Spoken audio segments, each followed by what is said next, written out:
میں نے دماغ کی کارکردگی پر کافی عرصہ پہلے ایک ریسرچ ویڈیو دیکھی۔ اس ویڈیو میں ایک پوائنٹ پر بتایا گیا کہ ہم جب کسی کی برائی یا غیبت کرتے ہیں تو اس کا ہمارے جسم پر کیا امپیکٹ پڑتا ہے، کیونکہ ہم سب اتنے ماڈرن ہو چکے ہیں، جب تک ہمیں کسی چیز کی سائنسی وجہ نہیں ملتی ہم اس پر بلیو نہیں کرتے، اور میں بھی سائنسی وجہ ہی تو چاہتا تھا۔ جیسے بانو قدسیہ کہتی ہیں کہ جب تک کسی بھی تحقیق پر غیر ملکی اور انگریز کے نام کا ٹھپا نہ لگا ہو ہم اس پر یقین نہیں کرتے۔ تو بتایا گیا کہ جیسے ہم کسی بھی انسان کے بارے میں منفی بات سوچتے ہیں، ٹھیک اسی وقت اسی لمحے میں ہمارے دماغ کی بائیو کیمسٹری بدل جاتی ہے اور ہمارا دماغ ایک کورٹیزول نامی ہارمون ریلیز کرتا ہے، اور اسی لمحے یہ کورٹیزول انسان کے دماغی سسٹم پر حملہ کرتا ہے اور انسان کی جسم کی وائٹ سیل جو ہوتے ہیں وہ ختم ہونے لگتے ہیں۔ جو لوگ کینسر کے بارے میں تھوڑا بہت جانتے ہیں وہ وائٹ سیلز کی اہمیت کو سمجھتے ہوں گے۔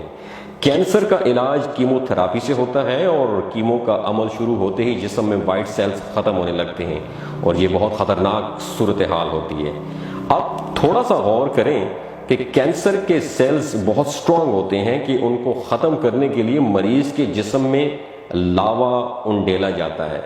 کیمو کو لاوے یا آگ سے تشبیہ دی جاتی ہے۔ اب یہ لاوا کینسر کے سیلز کے ساتھ ساتھ وائٹ سیلز کو بھی کھا جاتا ہے۔ تو انسان جب کسی کی عیب جوئی یا غیبت یا برائی کرتا ہے تو وہ اپنے جسم میں ایسا لاوا انڈیلتا ہے جس سے اس کی اپنی جان خطرے میں پڑ جاتی ہے۔ دماغی سسٹم کمزور ہونے کا ایک سادہ سا مطلب یہ ہے کہ آپ بیمار ہونے کے لیے تیار ہیں، اور بیمار ہونے کے بعد آپ جلدی ٹھیک نہیں ہوں گے، کیونکہ آپ نے اپنے جسم کا دفاعی نظام خود کمزور کیا ہے، اسے دیمک کے حوالے کیا ہے جس نے اسے کھا لیا ہے۔ آپ یاد رکھیں کہ ہمارے مذہب نے اس بارے میں کیا کہا ہے کہ جب تم کسی کی غیبت کی تم نے تو مردہ گوشت کھا لیا۔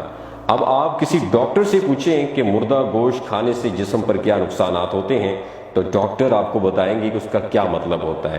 یہ ہوا سائنسی نقصان جو سائنس کی ترقی کے ساتھ ساتھ اور واضح ہوتا چلا جائے گا۔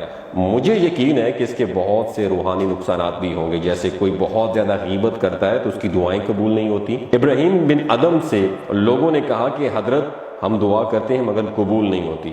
ابراہیم بن ادم نے کہا کہ کیا تم اپنے عیبوں کو چھپاتے ہو اور لوگوں کے عیب ظاہر کرتے ہو؟ تو حضرت شیخ سعدی فرماتے ہیں کہ میں بچپن میں بڑا عبادت گزار اور شب بیدار تھا۔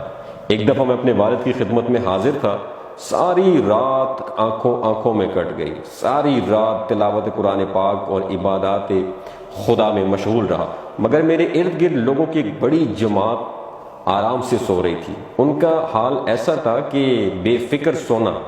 مجھے برا محسوس ہوا۔ میں اپنے والد محترم سے ان کی شکایت کی کہ یہ لوگ ایسے سو گئے ہیں جیسے مر گئے ہوں، کوئی بھی عبادت کے لیے بیدار نہیں ہوتا۔ میرے والد نے کہا کہ بیٹا بہتر ہوتا کہ تم بھی سو جاتے تاکہ دوسروں کی غیبت نہ کرنا پڑتی تمہیں۔